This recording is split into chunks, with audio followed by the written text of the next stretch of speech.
लेकिन सबसे निराले रंग हैं हमारे महाराज विक्रम के। और रंगों की परख भी महाराज को खूब है, खासकर सच और झूठ के रंग की। नहीं समझे तो मेरे साथ चलकर खुद ही देख लीजिए, क्योंकि जब आप देखोगे तो जानोगे, और जानोगे तो समझोगे ना। बताइए क्या मामला है? महाराज, जैसे ही मैं पलटा, मैंने देखा कि ये दुष्ट मेरे थैले से ये बेशकीमती पत्थर निकालने की कोशिश कर रहा है। नहीं महाराज, अब मैं। आप ही सोचिए महाराज, इस फटे हाय के पास भला इतना बेशकीमती पत्थर कहाँ से आएगा? हाँ, सही कह रहा है, सही कह रहा है, बिल्कुल सही कह रहा है। सही बात है, इसके पास इतना कीमती हीरा कैसे आया? इस चोर को सच से सजा मिलनी चाहिए। न्याय महाराज, न्याय। न्याय। दोनों पक्षों की बात सुने बगैर न्याय कैसे संभव है भला? आपका पक्ष तो हमने सुन लिया, अब इन्हें भी बोलने दीजिए। महाराज, मैं एक छोटा व्यापारी नाविक हूँ। मेरा आधा जीवन समुद्र की धारा से जूझते हुए कटा है। ऐसी ही एक जल यात्रा में मेरा जहाज भयंकर तूफान का शिकार बन गया। सब कुछ डूब गया। मैं बहता हुआ एक टापू पर पहुंच गया। उसी टापू पर भटकते भटकते मुझे अकस्मात ही ये बेशकीमती हीरा मिल गया। इस पत्थर को बेचने के लिए जब जौहरी के पास गया तो फिर तो सब कुछ आपके सामने ही है महाराज। ये झूठ बोल रहा है महाराज। अगर इसकी नाव जर्जर हो गई थी तो फिर ये वहाँ से वापस कैसे आया है? जैसे तैसे जहाज के टुकड़ों की नाव बनाकर मैं इस राज्य में वापस आया। नहीं नहीं, ये तो मुमकिन ही नहीं लगता। ना ना। और ऐसे द्वीप का कभी जिक्र भी नहीं सुना है भाई हमने तो। शांत शांत, किसका सच सच है और किसका सच झूठ, बिना गवाहों के इसका फैसला करना मुश्किल है। इस सुनवाई को यहीं रोकते हुए मैं आप सबको विश्वास दिलाता हूं कि न्याय का फैसला होगा, पर ठीक 5 दिन बाद। तब तक के लिए जौहरी अपने घर वापस जाए और नाविक को महल में ही नजरबंद रखा जाए, और आप सभी निश्चिंत होकर अपने घर वापस जाएं। महाराज की जय हो। क्षमा कीजिए महाराज, पर उस नाविक को महल में रखने की क्या जरूरत है? आपने उसे कारागार में क्यों नहीं बंद किया? मुंजा, उसका जुर्म अभी साबित नहीं हुआ है और उसे छोड़ भी नहीं सकते क्योंकि वो भाग सकता है। इसलिए मैंने उसे महल में नजरबंद रखने का आदेश दिया। पर महाराज, आप निर्णय तक कैसे पहुंचेंगे? हमें उसी टापू पर जाना होगा जहाँ से ये सब शुरू हुआ। उस नाविक से टापू का पता मालूम करो। जी महाराज।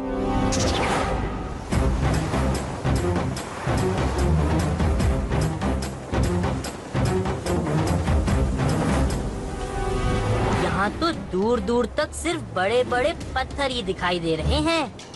टापू का तो नामो निशान नहीं दिख रहा महाराज। कभी कभी मंजिल नजर के सामने होती है पर नजर नहीं आती। महाराज, वो रहा टापू उन 2 बड़ी चट्टानों के बीच। ओहो, ये क्या मुसीबत है?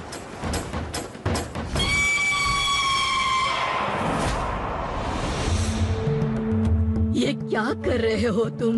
हमारे बच्चों के लिए खाना बचा के रख रहा हूँ, आने वाले दिनों में काम आएगा।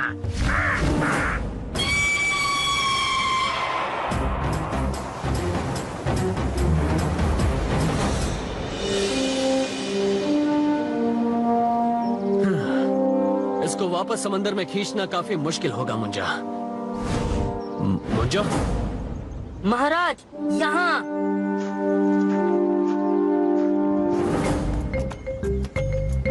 देखिए महाराज, मुझे क्या मिला। वाह मुंजा, तुमने इतनी जल्दी भोजन का प्रबंध भी कर लिया। वो क्या है ना महाराज, समुद्र में तैरते तैरते पेट में चूहे कुश्ती लड़ने लगे थे। महाराज,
मुंजा!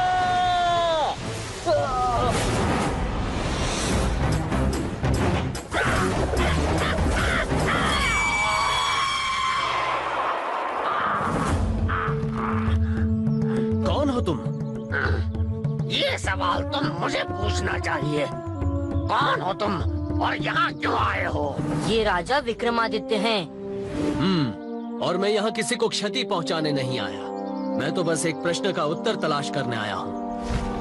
इन्हें मत मारिए, इनकी कोई गलती नहीं। इसने बेवजह ही हम पे हमला किया। क्या ये गलती नहीं? इन्होंने हमला किया क्योंकि आप हमारे बच्चों का खाना खा रहे थे। उसके लिए मैं माफी मांगता हूँ।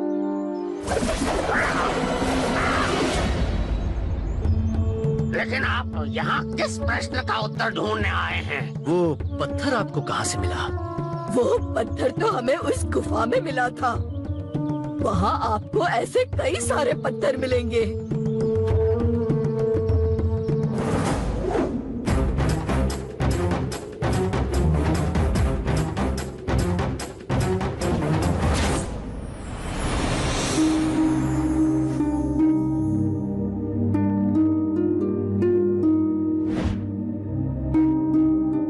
अद्भुत। फैसला हो गया मुंजा। अब हम वापस जाकर अपनी प्रजा को हमारा निर्णय सुना सकते हैं। फैसला तो तब सुनाएंगे ना जब यहाँ से बचकर जिंदा वापस जा पाएंगे। ऐसा क्यों कह रहे हो मुंजा? हमारे पैर के नीचे की जमीन असल में भाप और धूल की परत है, जिसमें किसी भी वक्त दरार पड़ सकती है।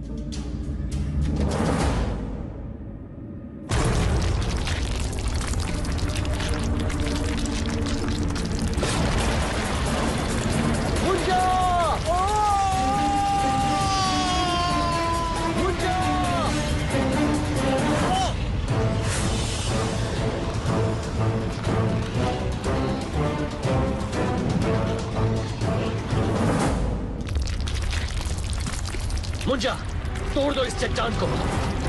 आप अपने सितारे से प्रहार कीजिए। जल्दी महाराज।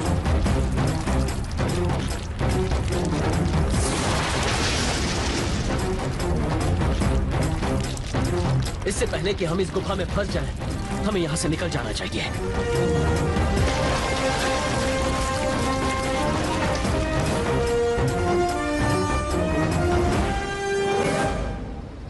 हम बच तो गए मुंजा, पर साबित कैसे करेंगे कि इस टापू पर सच में बेशकीमती पत्थर थे?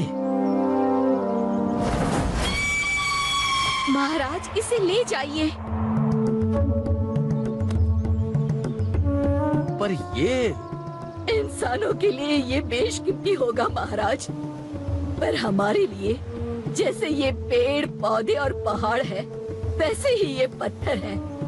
कुदरत की एक और निशानी। इससे अगर अपना पक्ष साबित करने में मदद मिले तो कृपया इसे ले जाइए।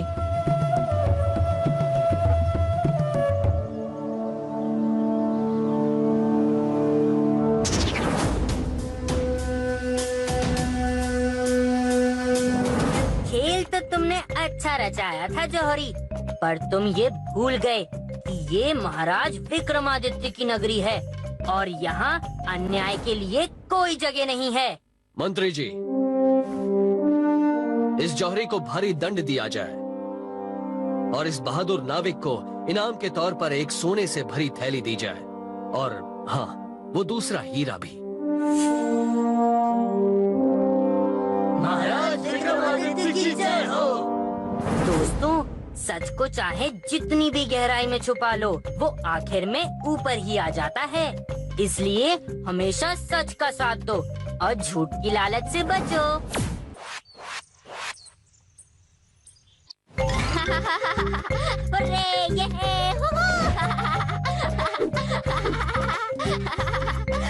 आज मैं बहुत बहुत बहुत खुश हूँ। अरे भाई, बात ही कुछ ऐसी है। जी हाँ, मेरे महाराज विक्रम जैसा दानवीर और दयालु इस सारी दुनिया में कोई नहीं है। अरे यही बात तो मैं आज आपको बताने जा रहा हूँ, और जब आप देखोगे तभी तो जानोगे, और जानोगे तो खुद ही समझ जाओगे ना।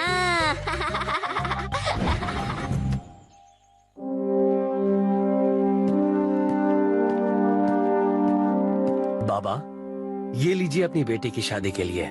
बड़े शान से उसकी शादी कराना। यदि और धन की आवश्यकता हो तो बिना संकोच हमें कह देना। हमारे होते हमारी प्रजा को कोई कष्ट नहीं होना चाहिए। महाराज विक्रम की जय। महाराज, आप जैसा दयावान और दानवीर राजा इस दुनिया में और कोई नहीं है। मैं ऐसे नहीं मानता। कौन हो तुम? मैं बाली नगर का एक ब्राह्मण हूँ और हमारे राजा यशोधन से बड़ा दयालु और दानवीर इस पूरी पृथ्वी पर कोई नहीं है। लगता है आप हमारे महाराज विक्रम के बारे में कुछ जानते ही नहीं। मैं सिर्फ इतना जानता हूँ कि महाराज यशोधन की कृपा और दानवीरता से हमारे राज्य में कोई भी दुखी नहीं है। होंगे राजा यशोधन दानवीर, लेकिन हमारे महाराज विक्रम से बढ़कर कोई नहीं है। मुंजा, हो सकता है ये ब्राह्मण ठीक कह रहे हो। अब तो पता लगाना ही पड़ेगा कि मेरे महाराज विक्रम से ज्यादा बड़ा दानवीर कौन है।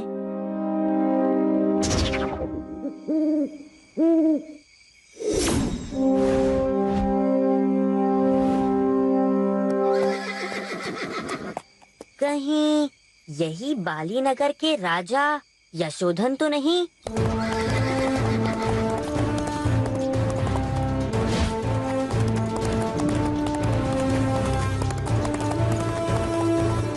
ये इस समय कहाँ जा रहे हैं?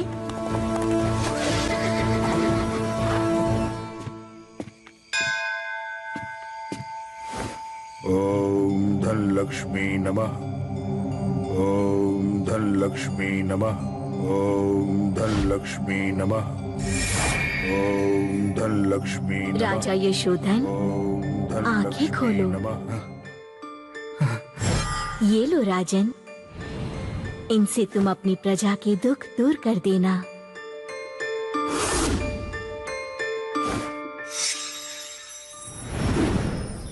ये लीजिए महामंत्री जी, अब आप ये सिक्के प्रजा में बांट दीजिए। जो आज्ञा महाराज।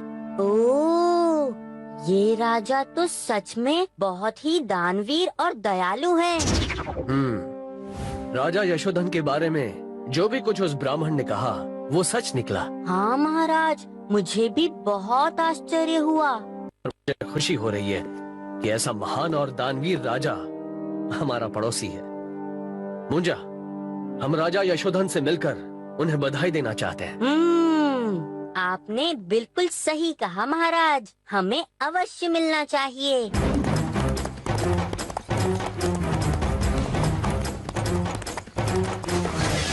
महाराज, यही है वो मंदिर।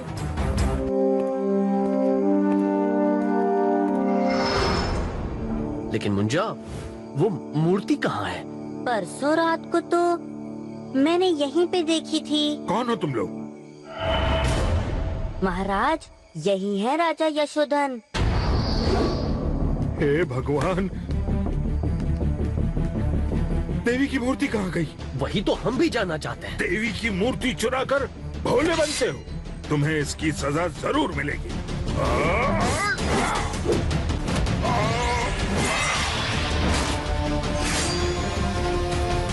महाराज, राजा यशोधन, आप मेरी बात तो सुनिए। ये समय बात करने का नहीं, तुम्हें दंड देने का है।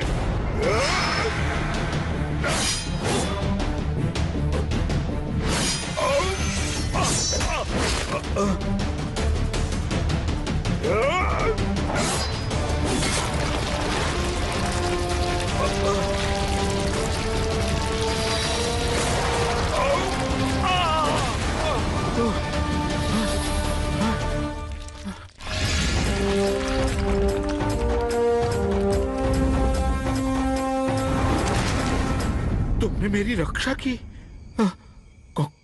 कौन हो तुम?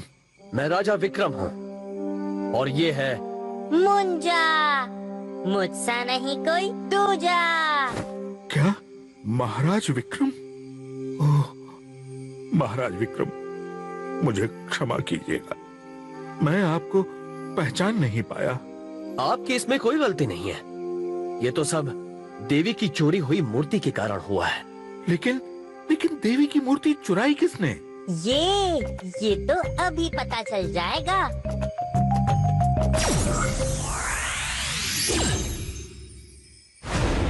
रे अंगूठी, जल्दी से इस रहस्य से पर्दा उठाना। कहाँ गई देवी की मूर्ति, ये बताना।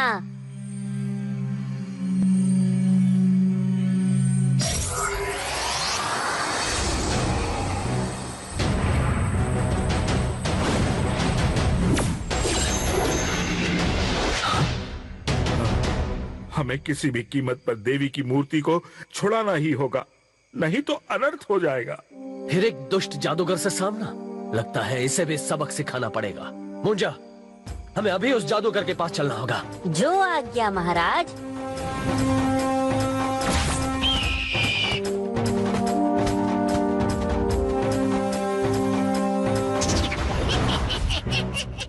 चिंचिनाती बुबलाबू, मंतर छू, मंतर छू। आखिरकार मेरा सपना पूरा होने वाला है। अब मैं देवी से इतना सारा सोना मांगूंगा जिससे मैं एक सोने का महल बनवाऊंगा, रावण की लंका से भी बड़ा। रावण की लंका की तरह तेरी ये लंका भी जल जाएगी। मंतर छू, मंतर छू।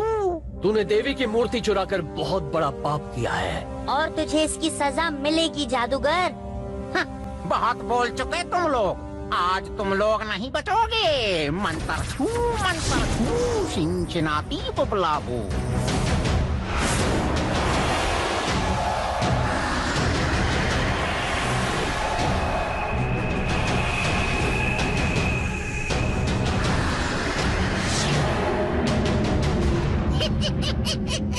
आओ आओ, मारो मुझे, नहीं पाओगे तुम। छू, मंतर छू, मंतर छू। मुंजा, ये कैसी माया है? मंतर छू, चिंचिनाती बुबलाबू।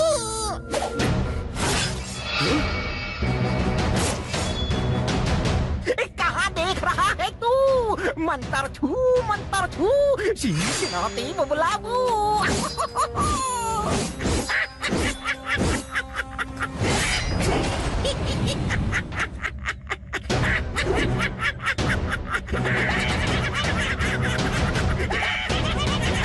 मुझे महाराज की रक्षा करनी होगी।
देखा, मेरे महाराज विक्रम जैसा दयालु और दान